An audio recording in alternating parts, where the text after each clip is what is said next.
60 넘으면 절대 주면 안 되는 게 있습니다.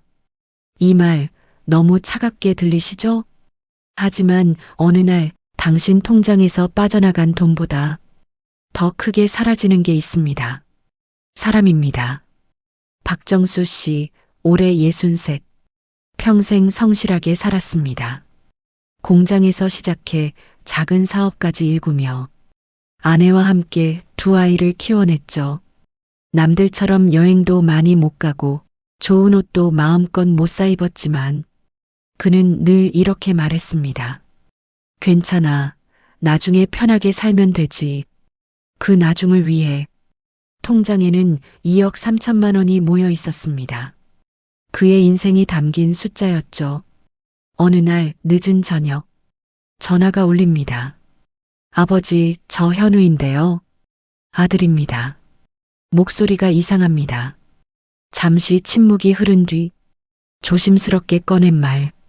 사업이 좀 어려워졌어요. 정수 씨는 말없이 듣습니다. 이번 한 번만 도와주시면 안 될까요? 그 순간 머릿속에 수많은 기억이 스쳐 지나갑니다. 현우가 초등학교 입학하던 날, 대학교 등록금 마련하느라 밤새 일하던 날들, 그리고 그래 얼마나 필요한데? 처음엔 500만 원이었습니다. 이걸로 숨통이 트일 것 같아요. 현우는 울먹였고 정수 씨는 아무 말 없이 송금했습니다. 그날 밤 이상하게 마음이 편했습니다. 아버지로서 할 일을 했구나. 그런데 한 달 뒤 다시 전화가 옵니다. 아버지 죄송한데 이번엔 1,000만 원. 정수 씨는 잠시 망설입니다. 통장을 바라봅니다. 숫자가 줄어든 게 눈에 들어옵니다. 하지만 곧 고개를 끄덕입니다. 그래, 이번만이다. 세 번째 전화는 예상보다 빨리 왔습니다. 아버지 마지막으로 2천만 원만. 그 순간 정수 씨의 손이 멈췄습니다. 여기서 이상한 일이 시작됩니다. 돈을 빌려준 사람이 왜 더 불편해지는 걸까요? 그는 물어보고 싶었습니다. 언제 갚을 거냐고. 하지만 입이 떨어지지 않았습니다. 아들이니까, 가족이니까, 믿어야 하니까. 그런데 시간이 지나면서 이상한 변화가 생깁니다. 전화가 줄어듭니다. 문자도 짧아집니다. 명절에도 이번엔 바빠서 못 갈 것 같아요. 그리고 어느 순간 깨닫습니다. 아, 내가 불편한 존재가 되었구나. 더 충격적인 건 그 다음입니다. 우연히 지인을 통해 들은 이야기. 현우 요즘 차 바꿨다던데? 여행도 다녀왔다고 하더라. 그날 밤 정수 씨는 처음으로 통장을 다시 펼쳐봤습니다. 잔액이 아니라 자신의 선택을 확인하려는 듯이 며칠 뒤 결국 용기를 내서 전화를 겁니다. 현우야, 아버지가 좀 어려워서 그런데. 잠깐의 정적. 그리고 돌아온 말. 아버지, 그 돈 이미 다 썼어요. 그 순간 무언가가 무너지는 소리가 조용히 들렸습니다. 아버지가 주신 거 아니었어요? 이 한마디, 이 한 문장이 평생 쌓아온 관계를 흔들어 놓습니다. 정수 씨는 아무 말도 하지 못했습니다. 그저 전화를 끊고 한참 동안 앉아 있었습니다. 그날 처음으로 깨닫습니다. 돈을 잃은 게 아니었습니다. 신뢰를 잃은 것도 아니었습니다. 관계의 위치가 바뀐 겁니다. 도와주던 사람이 부담이 되고 기다리던 사람이 피하고 싶은 존재가 되는 순간 그는 늦게 알았습니다. 많이 준다고 더 가까워지는 게 아니구나. 오히려 그 반대였습니다. 감당할 수 없는 은혜는 감사가 아니라 도망치고 싶은 빚이 됩니다. 그리고 더 무서운 건 이것입니다. 그 빚을 지운 방법이 기억을 바꾸는 것이라는 사실입니다. 아버지가 주신 돈. 그날 이후 정수 씨는 한 가지를 결심합니다. 이제는 나를 먼저 지키자. 하지만 이미 늦어버린 것도 있었습니다. 어머니, 애 좀 봐주실 수 있으세요? 이 한마디로 또 하나의 인생이 흔들리기 시작합니다. 박정수 씨의 아내 김미자. 올해 61.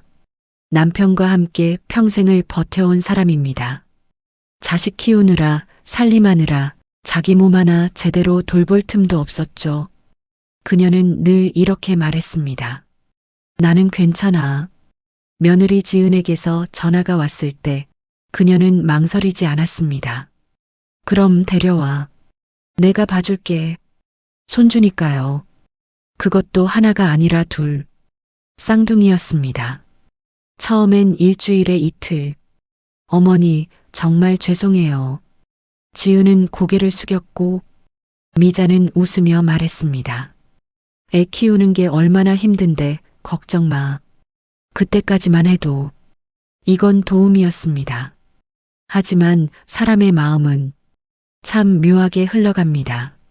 한 달 뒤, 어머니, 이번 주는 좀 더 부탁드려도 될까요? 2달 뒤, 어머니, 어린이집 자리가 아직 안 나서요. 그리고 어느 순간 매일 아침 8시 현관문이 열립니다. 다녀올게 어머니. 밤 7시 지친 얼굴로 돌아온 지은. 오늘도 고생 많으셨어요.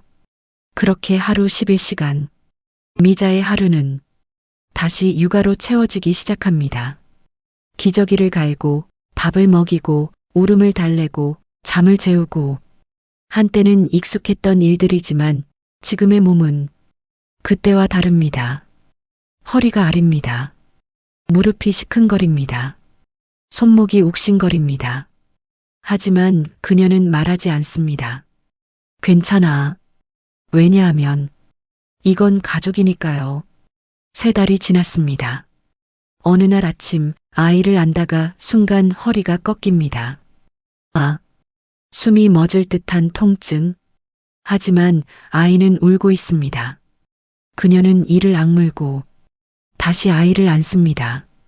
그날 밤 겨우 병원을 찾았습니다. 의사는 사진을 보며 말합니다. 디스크가 많이 진행됐네요. 미자는 웃습니다. 나이 들면 다 그런 거죠 뭐. 의사는 고개를 젓습니다. 아니요. 무리하신 겁니다. 그 말이 이상하게 가슴에 걸립니다. 며칠 뒤 미자는 조심스럽게 며느리에게 말합니다. 지은아 미안한데 당분간은 애를 못 볼 것 같아. 잠깐의 침묵. 그리고 어머니, 그럼 저희는 어떡해요? 그 말 속에는 걱정보다 먼저 당황과 불편함이 담겨 있었습니다. 애 맡길 데가 없는데. 그 순간 미자의 가슴이 조용히 내려앉습니다.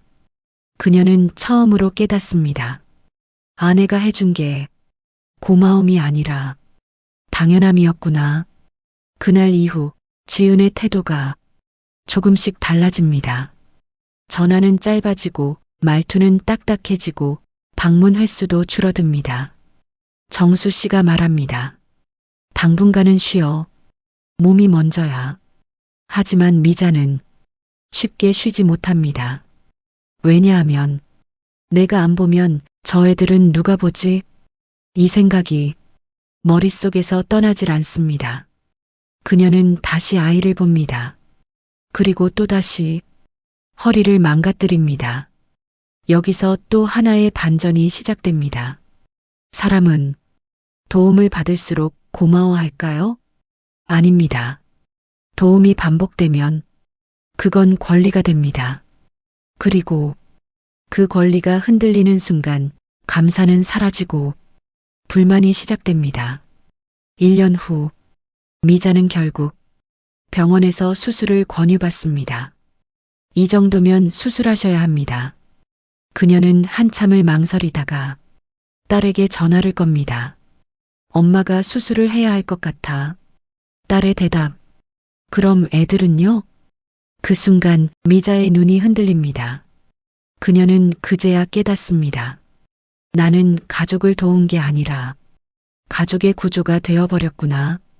빠지면 안 되는 존재. 하지만 대체 가능한 존재. 그날 밤 미자는 조용히 울었습니다. 서럽게 울지도 않았습니다.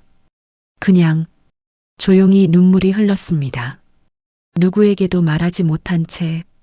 그리고 다음 날 그녀는 처음으로 이 말을 입 밖에 꺼냅니다. 이제는 못하겠어. 그 짧은 문장 하나가 그녀 인생에서 가장 어려운 말이었습니다. 하지만 이 선택에는 또 다른 결과가 기다리고 있었습니다. 내가 살아보니까 말이야. 이 한마디로 가장 가까운 관계가 무너질 수 있습니다. 박정수 씨에게는 아들 현우 말고도 딸이 하나 있었습니다. 이름은 박서연. 35, 대기업을 다니다가 최근 퇴사했습니다. 어느 날 저녁 가족이 오랜만에 식탁에 모였습니다. 아빠, 나 할 말 있어. 정수 씨는 고개를 듭니다. 회사 그만뒀어. 숟가락이 멈춥니다. 뭐? 나 사업 해보려고. 그 순간 공기가 얼어붙습니다. 정수 씨의 머릿속에는 딱 한 단어만 떠오릅니다. 위험하다. 그는 한숨을 내쉽니다. 서연아, 요즘 세상이 어떤데? 그래서 더 해야지. 딸은 단호합니다. 안정적인 직장 왜 그만둬? 요즘 같은 시대에 그런 자리 구하기 힘들어. 서연의 표정이 굳습니다. 아빠, 나도 생각하고 결정한 거야. 하지만 정수 씨는 멈추지 않습니다. 사업은 아무나 하는 거 아니야. 망하면 어떻게 할 거야?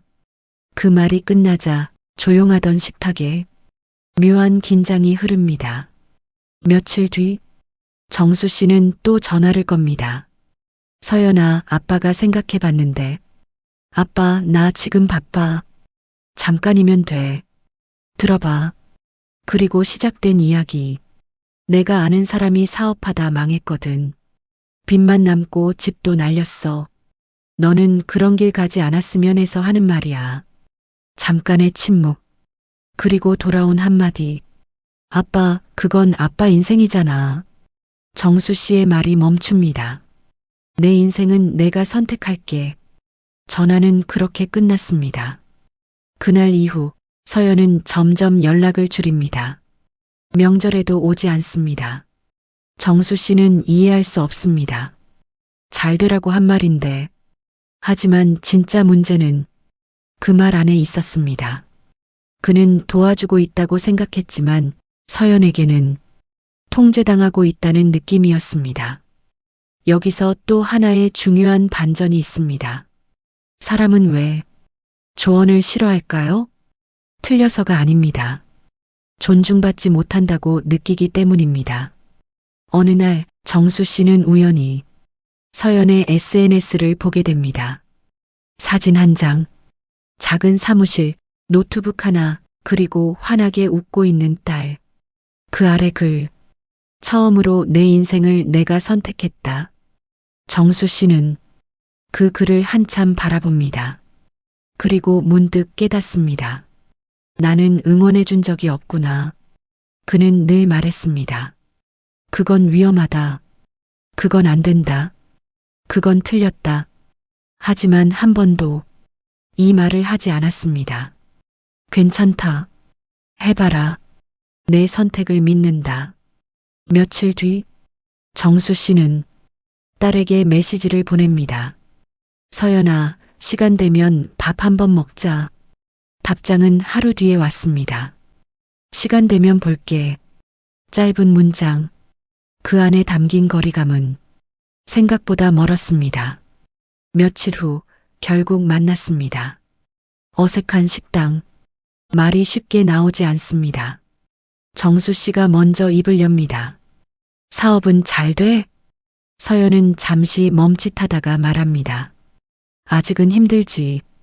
그럴 줄 알았다니까. 그 순간 서연의 눈빛이 바뀝니다. 아빠. 조용하지만 단단한 목소리. 그 말하지 마. 정수 씨가 당황합니다. 나는 지금 응원이 필요하지 판단이 필요한 게 아니야. 그 말이 가슴을 정확히 찌릅니다. 그날 집으로 돌아오는 길, 정수 씨는 아무 말도 하지 않습니다. 차창 밖으로 스치는 불빛을 보며 혼잣말처럼 중얼거립니다. 나는 왜 늘 가르치려고만 했을까? 그는 늦게 알았습니다. 조언은 많이 한다고 좋은 게 아니라 필요할 때만 해야 한다는 것. 그리고 더 중요한 사실, 요청받지 않은 조언은 도움이 아니라 침범이 된다는 것. 며칠 뒤 서연에게서 메시지가 옵니다. 아빠, 오늘 좀 힘들었어. 정수 씨는 한참을 고민합니다. 그리고 처음으로 이렇게 답합니다. 힘들었겠다. 그래도 잘하고 있어. 짧은 문장. 하지만 그 안에는 이전과 다른 무언가가 있었습니다.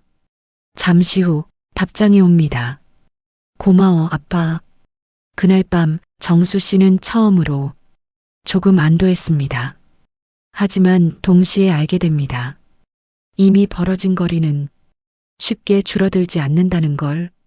그리고 그는 또 하나를 깨닫습니다. 말 한마디가 관계를 살리기도 무너뜨리기도 하는구나. 하지만 아직 끝이 아니었습니다. 그에게 남아있는 가장 중요한 문제가 있었기 때문입니다. 그건 돈도 아니고 자식도 아니었습니다.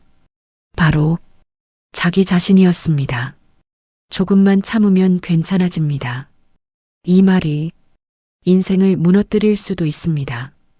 박정수 씨 63. 그는 늘 건강한 편이라고 생각했습니다. 나는 아직 괜찮아. 평생을 그렇게 살아왔습니다. 아파도 참고 힘들어도 버티고 남 먼저 챙기고 그게 당연하다고 믿었으니까요. 하지만 어느 날부터인가 조금씩 이상한 신호가 시작됩니다. 가슴이 답답합니다. 계단을 오르면 숨이 찹니다. 나이 들면 다 그렇지 뭐.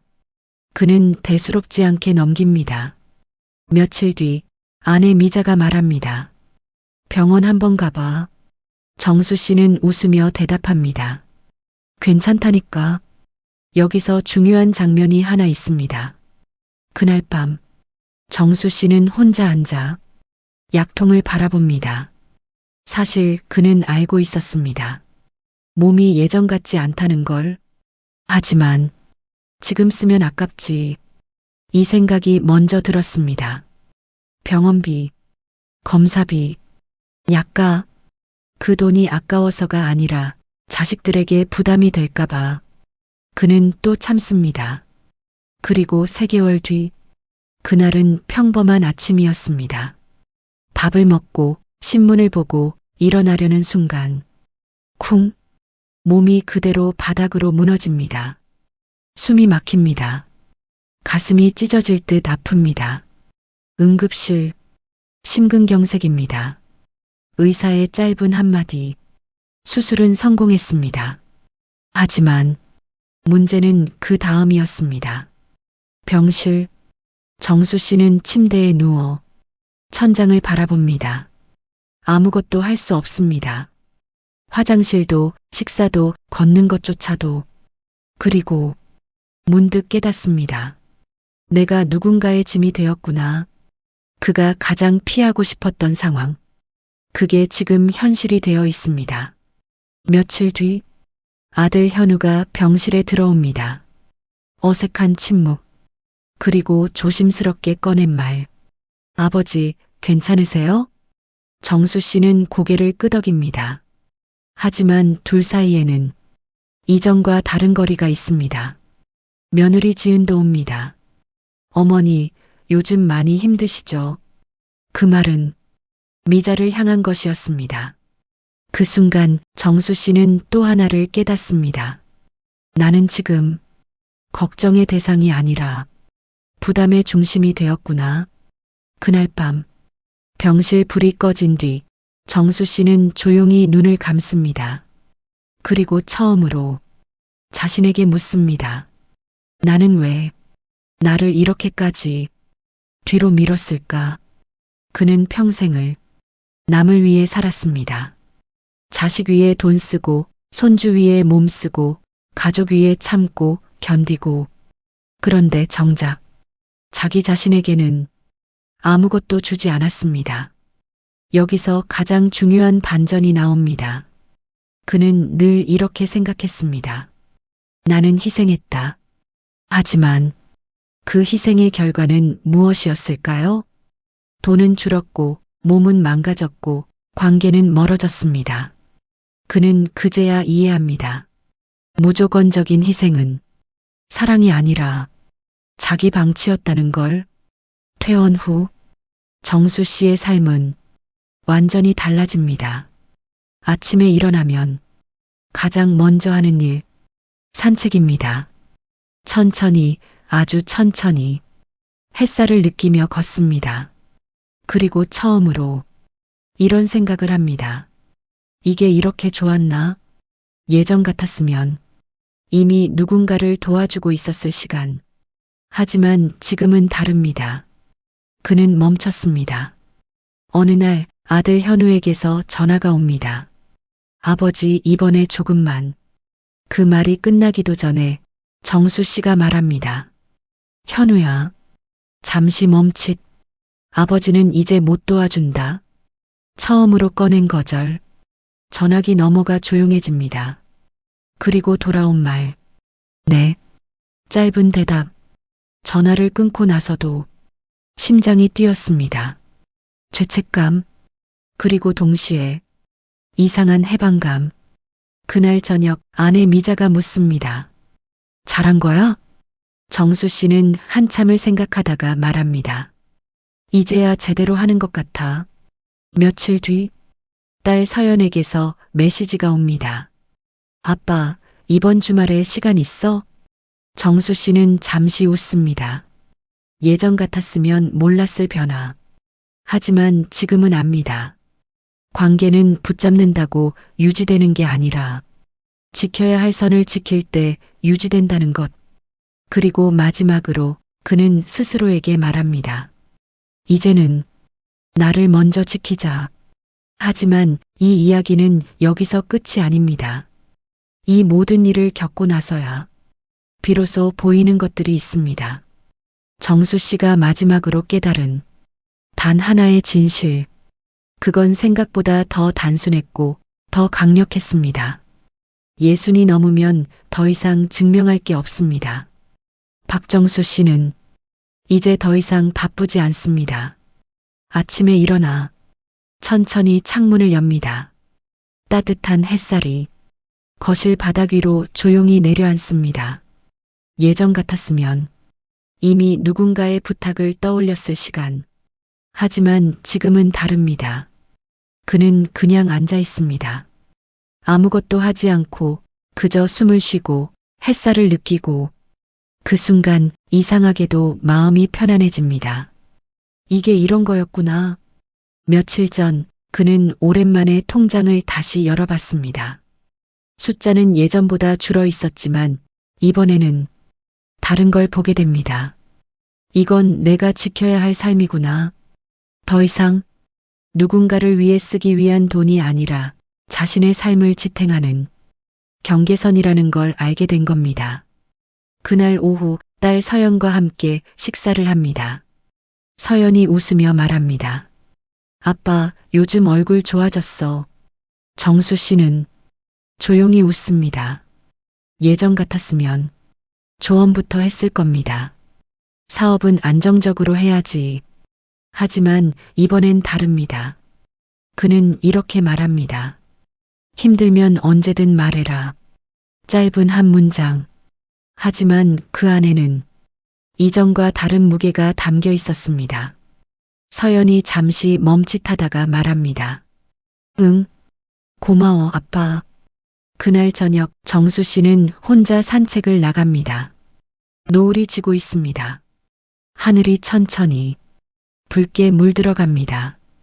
그는 걸음을 멈추고 한참을 바라봅니다. 그리고 조용히 중얼거립니다.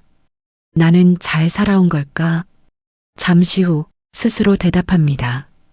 응, 충분히. 그는 이제 압니다. 행복한 노년은 누군가에게 얼마나 주었느냐가 아니라 얼마나 나를 지켰느냐에 달려 있다는 걸. 정수 씨가 끝내 깨달은 단 하나의 진실. 그건 이것이었습니다. 베풀지 말아야 할 때를 아는 것. 돈도, 시간도, 조언도, 그리고 심지어 자신의 건강과 마음까지도 무조건 주는 것은 미덕이 아니라 때로는 자신을 무너뜨리는 선택이 됩니다. 그는 이제 부탁을 받으면 이렇게 생각합니다. 이걸 해도 내가 괜찮을까? 그리고 대답이 아니면 정중하게 말합니다. 미안하다. 그건 못하겠다. 처음엔 어려웠던 말. 하지만 지금은 가장 편안한 말이 되었습니다. 집으로 돌아오는 길. 그는 거울을 봅니다. 주름진 얼굴, 조금은 지친 눈. 하지만 그 안에는 예전과 다른 빛이 있습니다. 이제야 나답게 사는구나. 그리고 마지막으로 자신에게 말합니다. 수고 많았다. 이제는 내가 나를 지켜줄게. 이 이야기를 듣고 있는 당신에게 한 가지만 묻겠습니다. 지금 당신은 누군가를 위해 자신을 조금씩 깎아내리고 있지는 않습니까? 그렇다면 오늘 단 하나만 바꿔보세요. 부탁 하나를 거절하고 30분을 나를 위해 쓰고 몸이 보내는 신호를 무시하지 마세요. 그 작은 선택이 당신의 인생을 바꿉니다. 노년은 끝이 아니라 비로소 시작입니다. 그리고 그 시작은 나를 지키는 순간부터입니다.